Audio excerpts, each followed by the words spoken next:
아직도 오버씨를 구독하지 않으셨나요? 구독과 좋아요는 무료니까 많이 눌러주세요. 일본 정부가 후쿠시마 원전 사고로 발생한 다량의 방사성 물질 오염수를 결국 바다에 버리기로 최종 결정했습니다. 우리나라를 포함한 주변국들의 강한 반대에도 일본 정부는 방류를 강행한다는 입장인데 13일 오전 일본 정부는 관계 강요회의를 열고 오염수 방류를 최종 결정했다고 주변국들에 일방적으로 통보했습니다. 현재 일본 후쿠시마 원전에 보관된 오염수는 약 125만 톤이고 도쿄전력이 저장할 수 있는 용량의 90%를 넘어선 상황이기에 폐수 방류는 빠르면 2023년부터 시작될 것으로 예상됩니다. 이 문제에 대해서 일본은 방사성 물질인 삼중수소 농도를 법정 기준치의 40분의 1 수준으로 낮춘 뒤 바닷물과 희석하겠다는 방침인데 원전 건물 내에선 하루 최대 180톤가량의 오염수가 발생하고 있어 30년간 꾸준히 폐수를 벌일 전망입니다. 이러한 오염수에는 삼중수소, 세슘, 스트론튬 등의 방사성 핵종 물질이 다량 함유되어 있는데 이 물질들은 현대 과학기술로는 완벽한 제거가 어렵고 심각한 부작용을 초래하는 물질입니다. 대표적으로 가장 거론이 많이 되고 있는 삼중수소는 물과 화학적 성질이 같아서 분해가 어렵고 사실상 바다에 계속 떠다니게 됩니다. 그러다 인체에 축적되면 정상적인 수소를 밀어내고 그 자리를 차지하게 되는데 이후 베타선을 방사하면서 헬륨으로 바뀌어 DNA의 변형을 일으키는 것으로 알려져 있습니다.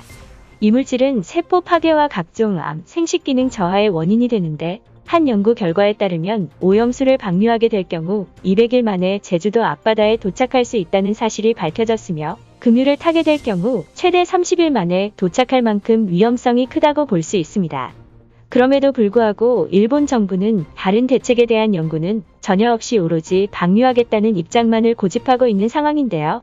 그렇다면 일본 정부의 말대로 정말 오염수 방류가 최선의 선택일까요? 단언컨대 그렇지 않습니다.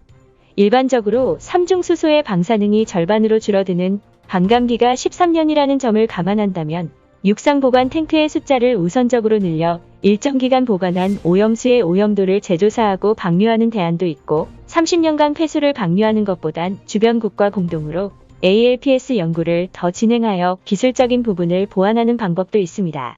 하지만 일본 정부는 비용 등의 이유로 해양 방류만을 고려하고 있는 상황이고 공공의 안전은 전혀 생각하지 않는 태도를 보이고 있습니다. 사실 일본 정부의 이러한 이기적인 행동은 과거부터 지속되고 있습니다. 지난 2011년 3월 원전 폭발 사고가 발생한 일본 후쿠시마 앞바다에서 잡힌 조피볼락은 아직도 일본 정부가 설정한 기준치의 5배에 달하는 방사성 물질이 검출되고 있는 상황인데 이 문제에 대해서 제대로 된 정보를 주변국들에게 공유하고 있지 않으며 국제적 비난에도 불구하고 상업 목적의 고래잡이를 이어나가며 1986년부터 전 세계적으로 금지된 포경을 독단적으로 행하여 매년 200에서 1200마리의 고래를 잡아 식탁에 올리고 있습니다. 또한 대한민국의 영해를 일본해로 표기해야 한다고 인도태평양 사령부에 항의하기도 했고 독도의 영유권을 주장하는 등 상식적으로 이해할 수 없는 만행들을 이어나가며 마치 한국을 견제하는 모습을 보이고 있습니다. 물론 일본 내에서도 일부 지식인들이 폐수방류 결정을 두고 비난하며 반대운동을 펼치고 있습니다. 특히 현재 어민과 시민단체는 이전부터 이 문제를 강하게 반대했으며 해양 방류 결정에 대해 매우 유감이고 도저히 용인할 수 없다. 후쿠시마뿐만 아니라 일본 어업자의 마음을 짓밟는 것이라고 성명을 발표하기도 했습니다. 그 외에도 일본의 환경단체와 종교단체에서 오염수 방류를 반대하고 있는 상황이라 일본 내에서도 뜨거운 이슈라고 볼 수 있습니다.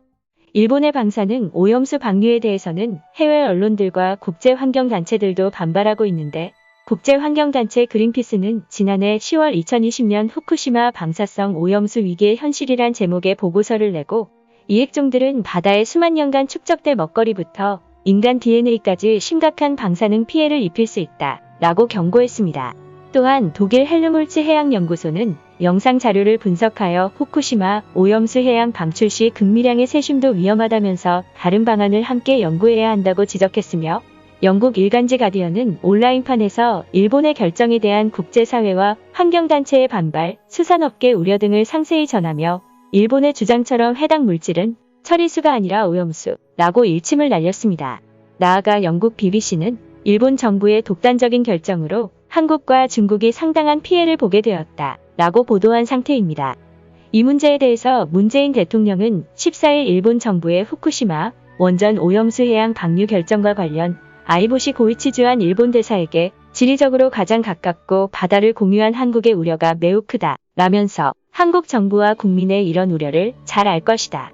본국에 잘 전달해 주기 바란다 라고 말했고, 중국 외교부도 홈페이지에 대변인 명의의 입장문을 올려 일본의 이러한 행위는 극도로 책임감이 없고 심각하게 국제 공공의 건강과 안전, 주변국 국민의 이익을 해칠 것이라고 불쾌한 기색을 감추지 않았습니다. 그렇다면 일본의 폐수 방류를 두고 해외 네티즌들은 어떤 반응을 보이고 있을지 해외 커뮤니티에 올라온 댓글들을 살펴보도록 하겠습니다. 미국 정부는 왜 그들의 편을 들고 있나요? 만약 중국이 저런 짓을 결정했다면 지금쯤 싸움이 났을 것입니다. 오염수를 바다에 버리는 것 말고 다른 방법은 없습니까? 그건 정말 위험한 생각이에요. 일본은 방사능 오염수를 방류하는 결정을 철회해야 한다. 해양 생물과 인간을 죽이는 멍청한 짓이다. 믿을 말처럼 그렇게 안전하다면 정수해서 니들이 마셔라. 후쿠시마는 체르노빌 이후 가장 큰 원전 사고이기 때문에 일반적인 방사능 오염수로 생각한다면 큰 착각이다. 후쿠시마 원전의 오염수는 정말 위험하다. 일본인들의 태도를 보면 마치 한국을 견제하여 자신의 목소리를 내고 싶어 하는 것 같아. 저런 일본 정부를 옹호하는 세력이 있다는 게 신기할 정도야. 일본의 이기적인 모습을 보고 놀랐어. 한국과 중국도 후쿠시마처럼 만들고 싶다는 속셈이야? 일본은 오래전부터 국제사회에 일본은 방사능으로부터 안전하다고 어필해왔는데 한국이 그것을 무시하고 있어서 화가 났다고 볼 수 있지. 어차피 중국인들은 무식해서 오염수를 방류해도 그게 오염됐다는 사실도 모를 거야. 한국인들이 방류를 막아야 해. 일본은 주변 국가와 협력해서 기술을 바탕으로 해결 방안을 찾아야 해. 지금의 태도는 너무 무책임하고 인류 전체에 악영향을 끼칠 뿐이야. 일본의 기술력이 생각보다 별로군요. 오히려 이번 사건을 계기로 한국의 기술력이 더 뛰어나다는 것이 세계에 알려졌습니다. 저렇게 위험한 나라에서 올림픽을 개최하는데 정말 참가할 거예요? 저들은 올림픽 선수촌에 후쿠시마산 농산물과 식수를 제공하겠다고 밝혔습니다. 아마도 여기서 안전하다고 말하는 댓글들은 일본인이겠죠. 하지만 바보가 아닌 이상 안전하지 않다는 것은 누구나 알고 있습니다. 오늘 뉴스를 봤습니다. 정말 끔찍한 소식이에요. 일본이 오염수 방류를 서두르는 이유는 마치 주변 국가들을 견제해서 자신의 목소리를 내고 있는 것 같습니다. 오히려 BBC 기사대로 조금 더 보관하고 생각해도 늦지 않잖아요? 등의 다양한 반응이 이어지고 있는 상황입니다. 해외 네티즌들은 일본 정부의 무책임한 태도에 놀라며 주변 국가들에 협력하여 다른 방법을 찾아야 한다고 이야기하고 있었으며 무고한 한국인들의 피해를 걱정하기도 했습니다. 한편 일본의 폐수 방류 결정을 두고 한국의 전국 수산인들은 원전 오염수 해상 방류 결정을 강력 규탄하고 즉각적인 철회를 촉구하고 있는데요. 이들은 분노를 억누를 길이 없다. 한국 국민은 물론 전 세계 인류에 대한 핵공격과 다를 바 없는 파멸적 행위라고 말하고 있습니다.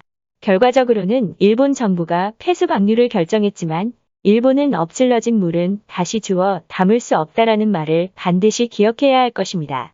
일본과 관련된 소식은 추가적인 이슈가 있을 시 구독자 여러분께 전달드리도록 하겠습니다. 유튜브에 없는 당신의 궁금증, 오버씨가 해결해드리겠습니다. 구독과 좋아요는 평생 무료입니다.